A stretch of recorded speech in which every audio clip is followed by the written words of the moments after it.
2024 का लोकसभा चुनाव समाप्त भी हो गया है और प्रधानमंत्री नरेंद्र मोदी ने तीसरी बार पीएम पद का शपथ भी ग्रहण कर लिया। लेकिन उसके बावजूद भी विपक्ष काफ़ी ज़्यादा खुश नज़र आ रहा है और जिसकी सरकार है यानी कि सत्ताधारी जो सरकार है भाजपा या फिर यूँ कहा जाए एनडीए गठबंधन दुखी नज़र आ रही है, क्योंकि एनडीए गठबंधन को इस बार उम्मीद था, बीजेपी को इस बार उम्मीद था कि उत्तर प्रदेश के 80 के 80 लोकसभा सीटों में से 80 नहीं हासिल कर पाएंगे तो कम से कम पिछले 2019 के लोकसभा चुनाव के मुकाबले इस बार ज़्यादा सीटें हासिल करेंगे। लेकिन सबसे ज़्यादा खराब प्रदर्शन कहीं रहा तो वो रहा बीजेपी में। जो बीजेपी में अगर बात की जाए, CM Yogi Adityanath, deputy CM Brajesh Pathak, Keshav Prasad Maurya, लगातार प्रदेश अध्यक्ष भूपेंद्र सिंह चौधरी, लगातार सभी लोग मेहनत कर रहे थे इस बात को लेकर के इस बार उत्तर प्रदेश में 80 की 80 लोकसभा सीटें को पूरा हासिल करना है। साथ ही साथ इस बात का भी वो लोग दावा कर रहे थे कि इस बार 400 पार के नारे भी लगा रहे थे कि इस बार 400 पार होने वाले।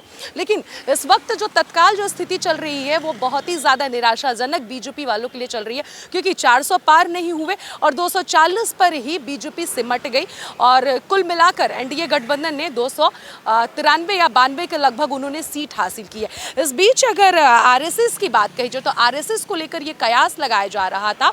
कि आरएसएस इस बार बीजेपी के साथ नहीं थी, क्योंकि बीजेपी को घमंड हो गया है आरएसएस के हिसाब से। अगर बात कही जाए आरएसएस के वरिष्ठ नेता इंद्रेश के बारे में तो उन्होंने एक बयान दिया था जिसमें उन्होंने साफ साफ शब्दों में कहा था कि बीजेपी जो भगवान को पूजती है, जो देवता को लाती, यानी कि राम मंदिर पर उन्होंने वार करते हुए कहा था कि उनकी पार्टी यानी कि बीजेपी को अहंकार हो गया और विपक्ष जो भगवान को नहीं मानते थे उन्होंने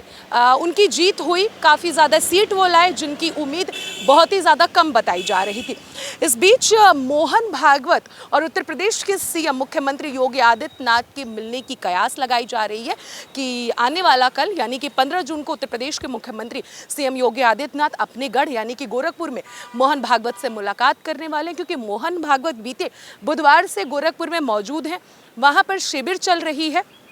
अपने कार्यकर्ताओं को वो संबोधित कर रहे हैं और इस बीच ये कयास लगाई जा रही है कि कल सीएम की और मोहन भागवत की अहम मुलाकात होने वाली है। इस मुलाकात पर सबकी निगाहें टिकी होने वाली है, क्योंकि अभी से नजरें लगी हुई हैं कि मोहन भागवत और सीएम योगी की बैठक होगी और जाहिर सी बात है कि उत्तर प्रदेश में जो प्रदर्शन जो बेकार रहा है इस पर बातचीत होगी, रणनीति बनाई जाएगी, तैयार की जाएगी कि कहाँ पे वो कमी रह गई। कि उत्तर प्रदेश से सबसे ज़्यादा भरोसा था कि बीजेपी यहाँ से जीत हासिल करेगी, एनडीए गठबंधन जीत हासिल करेगी, लेकिन उसके बावजूद भी यहाँ से बहुत ही ज़्यादा बेकार प्रदर्शन रहा, कम सीटें हासिल करने को मिली है। इन सभी मुद्दों पर कल चर्चा होगी और ख़ास बात तो ये है कि मोहन भागवत ने नागपुर में कुछ दिनों पहले एक उन्होंने भी बड़ा बयान दिया था। उन्होंने ये बयान दिया था कि मणिपुर पिछले 1 साल से जल रहा है, शांति का इंतजार कर रहा है, लेकिन अभी तक मणिपुर में शांति नहीं हुई है। 10 साल पहले मणिपुर काफ़ी ज़्यादा शांत हुआ करता था, लेकिन अब क्यों नहीं मणिपुर इतना शांत हो रहा है,